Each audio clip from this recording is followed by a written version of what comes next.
Your Excellency Joko Widodo, President of Indonesia, President of Fiji, heads of government, Excellencies, ladies and gentlemen. At the outset, let me thank the President of the Republic of Indonesia, His Excellency Joko Widodo, for hosting the 10th World Water Forum in Bali. The theme, Water for Shared Prosperity, focuses on the collective responsibility in managing water resources, the lifeblood of all living beings and the ecosystem services. This follows the Sustainable Management of Lakes resolution proposed by Indonesia at UNEA 5. During the UNEA 6 held this year, the European Union, together with Sri Lanka, brought about the resolution 6/13, effective and inclusive solutions for strengthening water policies to achieve sustainable development in the context of climate change, biodiversity loss and pollution.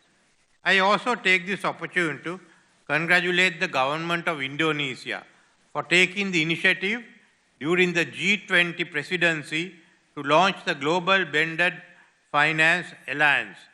Sri Lanka expressed its willingness to become a member.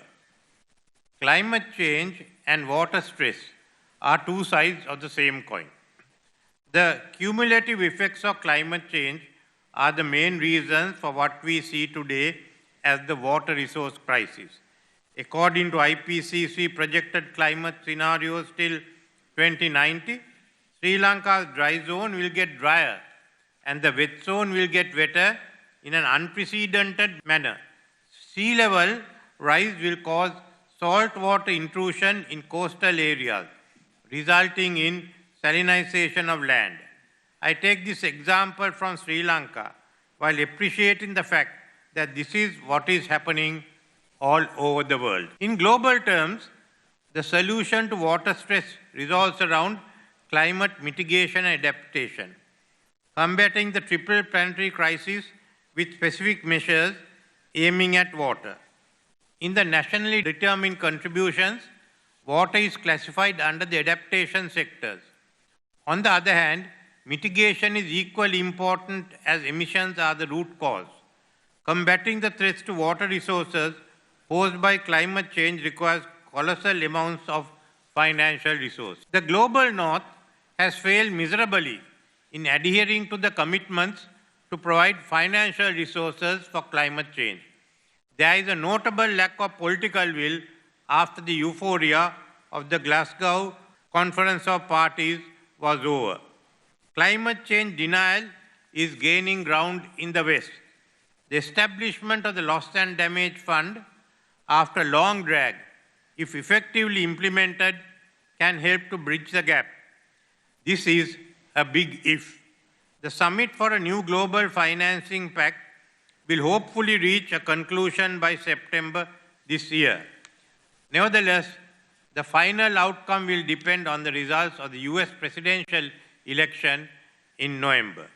The OECD in 2021 projected the investment for global water-related infrastructure as 6.7 trillion US for 2030 and 22 trillion US for 2058. The UNEP report 2023, Underfinanced, Underprepared, estimates the underfinanced gap to combat climate change at US dollars 194 to 366 billion per year.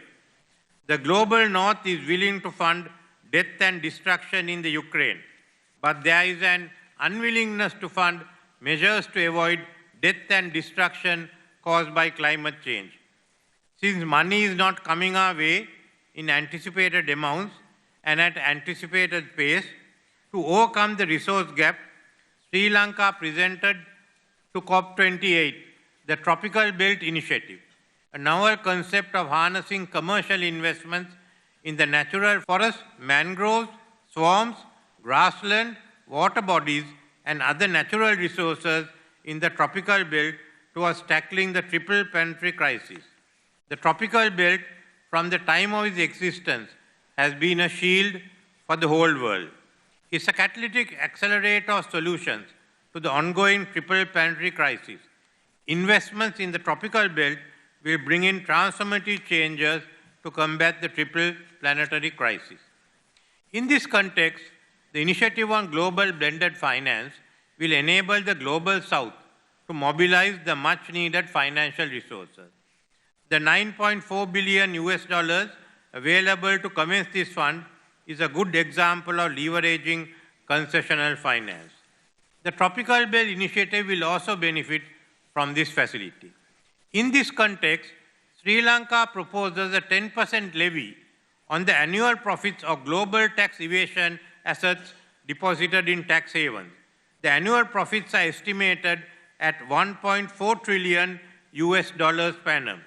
The levy can be enforced by imposing sanctions similar to those imposed on the Russian banks on banks and financial institutes which fail to implement the levy. The monies raised by these levies to be made available to be utilized by the blended finance projects on climate change adaptation and mitigation. The Global Blended Finance Initiative is a supplement to the Loss and Damage Funds, not an alternative.